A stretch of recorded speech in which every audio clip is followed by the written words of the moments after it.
कांच के छोर पर खड़ी वो हवेली, कोई उसे कांच वाली हवेली कहता है तो कोई आत्माओं का घर। जो भी उसमें गया वो वापस लौट कर कभी नहीं आया, लेकिन आज कोई वहां जाने वाला है। नमस्ते दोस्तों, आप सब कैसे हैं? उम्मीद करती हूँ बहुत अच्छे होंगे। आप सुन रहे हैं केसी स्कैरी चैनल। दोस्तों, आज की रात कुछ अलग है। आज मैं आपको एक सच्ची घटना सुनाने वाली हूँ। जैसा कि आप जानते हैं कि मैं हर बार किसी न किसी की सच्ची कहानी या आप बीती लेकर आपके पास आती हूँ, और इस बार भी मैं आपके बीच लेकर आई हूँ एक ऐसा वाक्या जिसे सुनकर आपके रोंगटे खड़े हो जाएंगे। अंधेरा गहराता जा रहा है, खामोशी बढ़ती जा रही है और हवा में एक अजीब सी सरसराहट है।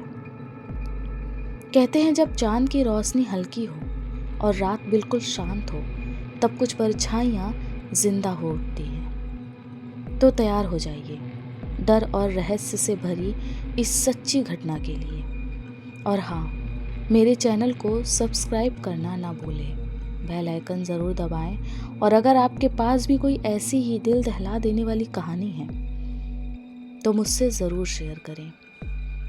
चलिए शुरू करते हैं आज की खौफनाक दास्तां। राघव 32 साल का आर्किटेक्ट अपने ऑफिस में बैठा था। सरकारी अधिकारी उसके सामने खड़े हुए थे। राघव जी, इस हवेली को गिराना या बचाना हम आप पर छोड़ते हैं।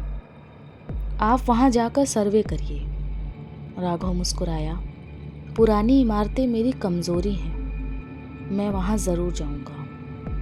घर पहुंचकर उसने सिया को बताया कि 2 दिन का काम है। हवेली को देखकर रिपोर्ट बनाकर हम जल्दी ही वापस आ जाएंगे। सिया हिचकिचाई, क्योंकि जिस हवेली का नाम राघव ने लिया था, सिया ने उसके बारे में बहुत कुछ सुना था। उसने कहा कि उस हवेली के बारे में अजीब बातें और अफवाह फैली हुई हैं। हमें वहां जाना सही नहीं लग रहा। राघव हंस पड़ा। ये भूत भूत कुछ नहीं होता। चलो जल्दी तैयार हो जाओ, हमें निकलना है। गांव के बाहरी हिस्से में हवेली खंडहर सी खड़ी थी। खिड़कियों में कांच के टूटे टुकड़े, दीवारों पर फफूंदी और बेलें। राघव और सिया कार से उतरे। सिया, ये जगह मुझे डरावनी लग रही है। राघव, बस बाहर से ही डरावनी है, अंदर कुछ नहीं है। तुम डरो मत, मैं तुम्हारे साथ हूं। सिया और राघव जैसे ही आगे बढ़े, दरवाजा खुद ब खुद चर्र की आवाज से खुल गया। दोनों एक दूसरे को देखने लगे। राघव, दरवाजा पुराना है, लगता है हवा के झोंके से अपने आप खुल गया। दोनों अंदर गए। अंदर का माहौल अजीब था।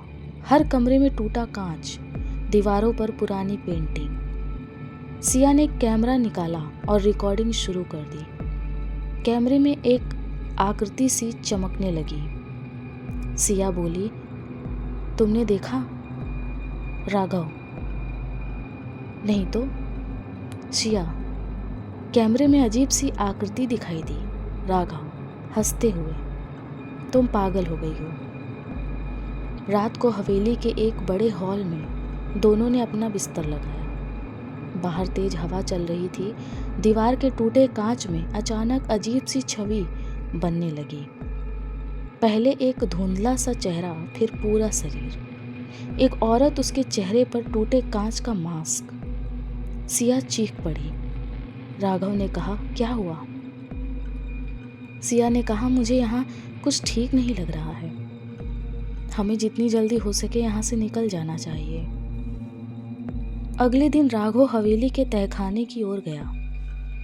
वहाँ उसे पुरानी किताबें, तांत्रिक चिन्ह और नक्शे मिले, और एक डायरी भी जिसमें लिखा था कि मैं आत्माओं को कांच में कैद करूँगा ताकि वे कभी इस हवेली को न छोड़ सके। राघव को समझ आया कि ये हवेली साधारण नहीं है। सिया सही कह रही थी। रात होते ही पूरी हवेली के कांच में अलग अलग लोगों की चीखें और चेहरे दिखाई देने लगे। सिया को महसूस हुआ जैसे कोई उसका पीछा कर रहा है। उस औरत की आत्मा, जिसे लोग कांच की औरत कहते थे, धीरे धीरे दोनों के सामने आने लगी। उसने सिया से कहा, मुझे आज़ाद करो। मेरे पति ने मुझे धोखा दिया, मेरी आत्मा को कांच में कैद कर कर रखा है। राघव डर के बावजूद पूछ बैठा, तुम चाहती क्या हो? औरत, कांच तोड़ दो, सबको मुक्त करो, लेकिन सावधान, मालिक की आत्मा तुम्हें मार डालेगी। राघव और सिया रात के अंधेरे में तहखाने में जाते हैं। वहां एक विशाल शीशा रखा था जिसमें दर्जनों आत्माएं फंसी थी। अचानक हवेली हिलने लगी, दरवाजे बंद हो जाते हैं। एक काली आकृति, हवेली का मालिक, प्रकट होता है। तुम मेरी हवेली की कैद खोलना चाहते हो? मरे बिना नहीं जाओगे। राघव डायरी में पढ़े मंत्र याद करने लगा। सिया कांच के टुकड़े तोड़ने लगी। जैसे ही कांच टूटता है, आत्माओं की चीखें गूंजने लगती है।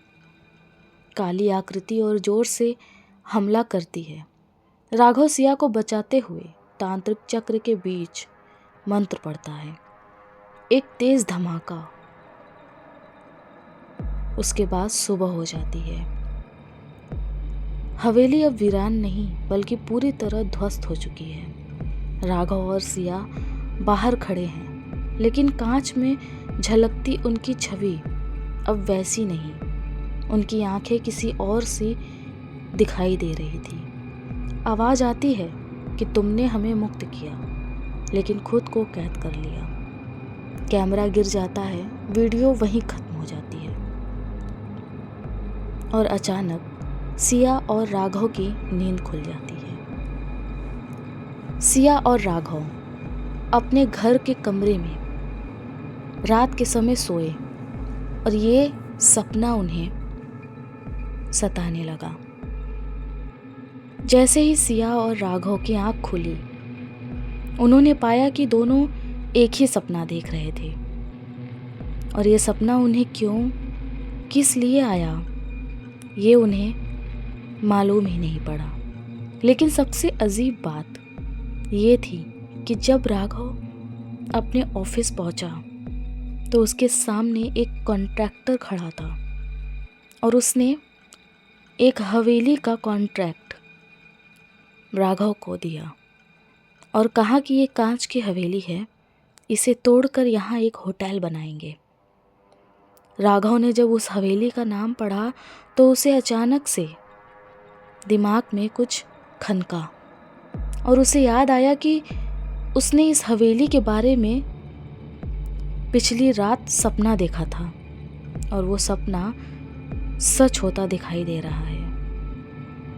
वो घर आया और ये बात सिया को बताया।